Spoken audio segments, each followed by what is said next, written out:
బాగానే ఉంది. నాది మామూలుగా ఏదో మొక్కజొన్న కంకులు వ్యాపారం. వర్షం కురిచిందాడు ఉంటుంది. వర్షం అయితే దిమ్ముగానే ఉంది వ్యాపారం, అంత కరుకు లేదు. ఇప్పుడు మొన్నటిదాకా పోయిన నెల ఆ నెల మామూలుగా వర్షాలు తక్కువ కదా, తిరిగి మొన్నటి నుంచే వర్షాలు ఎక్కువ. పర్లా అట్నే ఒక రోజు నడిచినా ఒక రోజు నడవకపోయినా మామూలుగా ఏదో పథకాలు అందుతున్నాయి కాంగ్రెస్ పార్టీ ఇందిరమ్మ ఇల్లు వస్తున్నాయి, డబ్బులు పడుతున్నాయి. తర్వాత నాకు మొన్న కళ్యాణ లక్ష్మి వచ్చింది. ఏమి ఇలా ఓన్లీ డబ్బులే ఇచ్చారు, చెక్ ఇచ్చారు. ఇక అదొకటే. ఇందిరమ్మ ఇల్లు కూడా ప్రతి 4వ తారీఖు డబ్బులు పడుతున్నాయి కట్టుకునేవాడికి, ఇల్లు ఇచ్చిన వాడికి. బాగానే ఉంటుంది, ఎక్కడికైనా వస్తుంటది చక్కగా. అన్ని పనులు అన్ని చేతనే ఉంది, చేతనైన కాడికి ఇబ్బంది ఏమి లేదు. సరే దేనికి ఇప్పుడు దేనికి దానికే ఉంటది, ఏ పార్టీకి ఆ పార్టీ ఉంటది. ఇప్పుడు కృష్ణ గొప్పడు అని కృష్ణ అనుకుంటాను, నేను గొప్పడు అని నేను అనుకుంటాను, అదే కదా.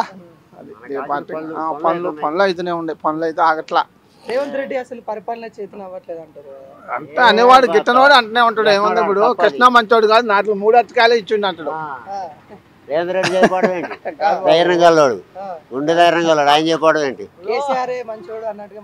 ఎవరు పాలన వాళ్ళకి ఆడదే, వాళ్ళు తిడతారు, వీళ్ళు తిడతారు అని ఎవరు గొప్ప చెప్పుకునేది ప్రజలు నమ్మాలిగా.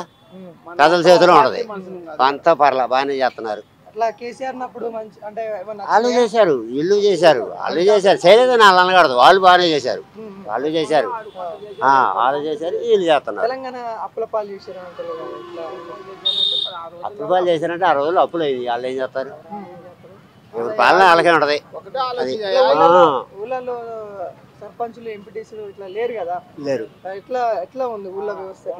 వాళ్ళ బాగానే ఉంది. మేడం గారు మొత్తం తిరిగిద్ది, అన్ని ఏరియాలు తిరిగిద్ది, సమస్యలు అడిగిద్ది, అది ఏంటి పరిస్థితి అని అడిగిద్ది, అందరి ఇళ్ళకి వెళ్తుంటది, బాగానే చేస్తుంది మేడం గారు.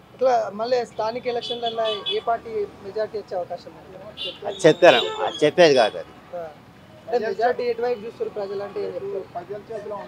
అది ఏ జరిగినా మున్సిపల్ చేస్తున్నాయో చెప్పగలం, ఇప్పుడు చెప్పలేము.